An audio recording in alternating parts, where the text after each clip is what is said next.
And I understand when people ask this question because I found myself in that situation as well. Having no family, having no friends in a place where you are moving to for the first time can leave one to many assumptions. And that is why in today's video, I'll be sharing with you important things to pack into your bag as you move to the UK or anywhere in the abroad. Hello, welcome to naijamum in the UK. On this channel, I share different tips, my lifestyle in the UK, different ways that you can navigate life in this new environment. If you find the content on this channel helpful, please share this channel link with your friends, share this video with your friends, especially new moms that are coming to the UK, especially people with pregnancy that are coming to the UK. Share with them. And if you find the content helpful, please subscribe to this channel as a way to encourage me to bring more content to this place. Thank you. A friend was surprised when I told her recently that they sell this local sponge in the UK. She was like, what? I said, yes, they sell local sponge. They sell this traditional black soap here in the UK. There's nothing you are looking for that you won't find. They sell cotton comb in the UK. But here is the thing. There are some things that you need to bring right from Nigeria. Why? Because even though they sell some of these things, they will be selling them in pounds. And by the time you compare the price, you'll be feeling like, oh my God, why did I come with this in the first place? Oh my God, how much are they selling this in Nigeria? And at the end of the day, you find yourself buying them because you have no choice, except for things that you can just offer alternative. But for other things, you will be buying them expensive. So for someone that is coming to the UK newly, you need to bring some of these things. Why people are saying food stuff, and that's because food are really expensive, especially Nigerian food. They are really, really expensive. They're expensive compared to the normal chips and chicken that they are eating here. And I believe you don't want to come here and start eating just chips and chicken. Yeah, you might want to bring the food here, even though they will not last forever. They will not last for 1 year. They might not last for 2 years. But at least for the main time that you are settling down, you know that you have something to eat. You know that you're not spending big pounds just because you're just coming in. You know that at least you are not looking for African shops to buy, because in some places, especially where I am in Wales, we don't have so many African shops around. So sometimes we are left with just one person, just two shops. And it is whatever they call the price that we buy it. But imagine you coming for the first time, you have your egusi, you have your crayfish, you have some of these things handy, you are not even stranded, let alone buying some of these things expensive. So I'm sure that is one of the reasons people tell you, hey, come with food stuff. So they mention food stuff. But today, I'll be highlighting them one after the other so you don't miss them out. Get your pen, get your paper, and follow me. So the first thing you need to pay attention to, the first thing you need to put in a bag when you are packing your bags to move abroad, to move to the UK, are your valuables. My dear, valuables. Recently, a young Nigerian guy was said to have lost his bag containing his passport, his credentials, and probably other important documents. I don't know. You can imagine how he would be right now until he found those items. So, for the first time, the first thing you want to pack when you are moving are your credentials. I mean, you need them here. Get your credentials ready. Before putting them in a bag, I would advise you scan them and store them on your email address. Scan them, put them on your email address. If you are going to scan them in a cafe or anywhere, and you can access that anytime, original documents. And then make photocopies, so many photocopies.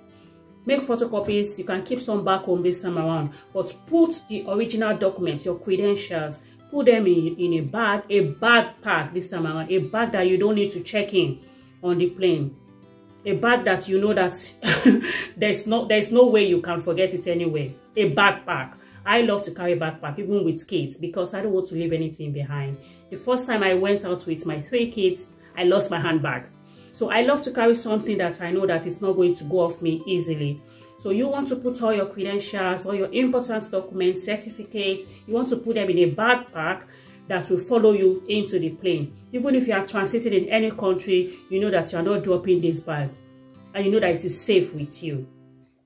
Including your laptops. You want to pack your laptop, your gadgets, your charger, your headphones, all those things that can easily break, all those electronic gadgets that can easily break. Pack them in a bag that you can carry with you.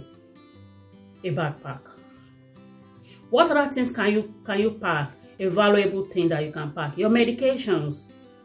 For example, if you are suffering from one ailment, maybe asthma, or you need to take your medications frequently, you might not want to check that in. Put that in your bag as well. You don't have to start looking for it and waiting for your luggages to come. So anything can happen, you know. But if you have those things handy, you know that at least you are safe for that period.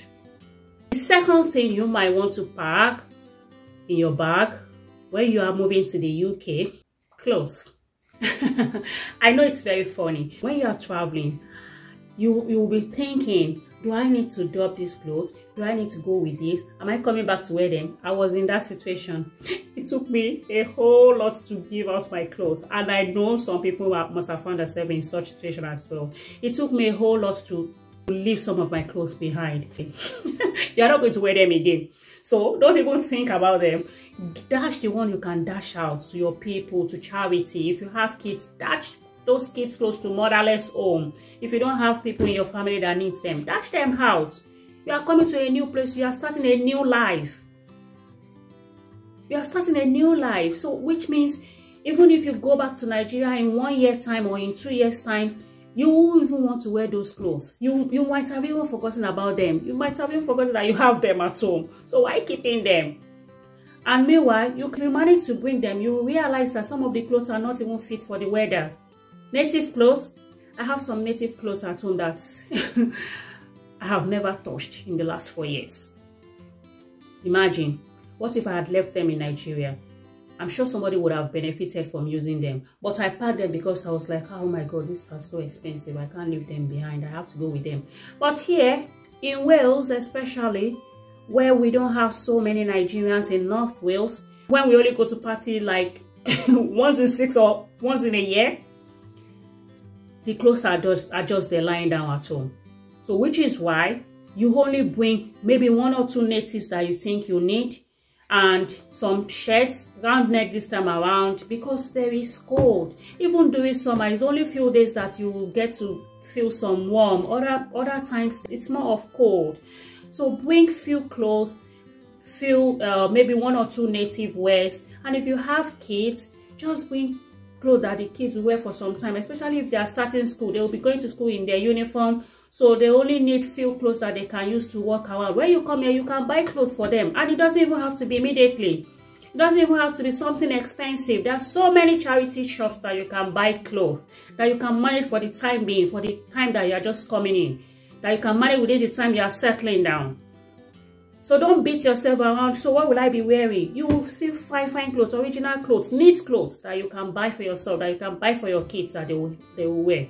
So when you are packing your bag, make sure that you pack few clothes, for people that are Muslims like me, pack some of your veils. Pack some of your veils. Of course, you can come here and buy others online, but while waiting for those online to come, you might not see Islamic shops around to buy your scarf. So which is why you have to order them online, and in some cases they might take time. So that is why you need to maybe pick like 3, 4 or 5 hijabs when coming as part of your luggages. Take your praying mat, take your tasbih, take your Quran. Take your Quran. For example, your Quran or your Bible, put that one in your backpack. Put that one in your backpack, because the way they throw back at the airport, the way they handle luggages at times, it can, I mean, you will be wondering, why did I even pack that item inside the luggage? So put valuable items. Your religious book are valuables. Put your Quran or your Bible in your backpack. If you have kids, if you are traveling with your children, don't make this mistake. Get an extra clothes for each of those children that you are traveling with, because children get sick on the plane, they get sick anywhere, they can mess up their clothes. You might just need to change before you get to your final destination. So ensure you have a final clothes. My little daughter, when I traveled back to Nigeria with her recently, she vomited just few minutes before we got down from the airplane. She vomited and messed up all her clothes. Nappies, you wouldn't want to do like me. I checked in my kid's nappy. I checked them in until we were about to board, and I remembered, oh my God, one of these children is still using nappy. What did I do? I bought very expensive nappy at the airport. You wouldn't want to find yourself in that situation. So which is why while packing your backpack or your handbag or whichever bag you want to pack, make sure that you have extra nappies for your kid, you have wipes, you have crisps that they can chew while you are moving around. You won't want to buy expensive things at the airport, either in Nigeria or when you get to the UK. So you need to get prepared. You need to make a list of all these things so you don't forget about them.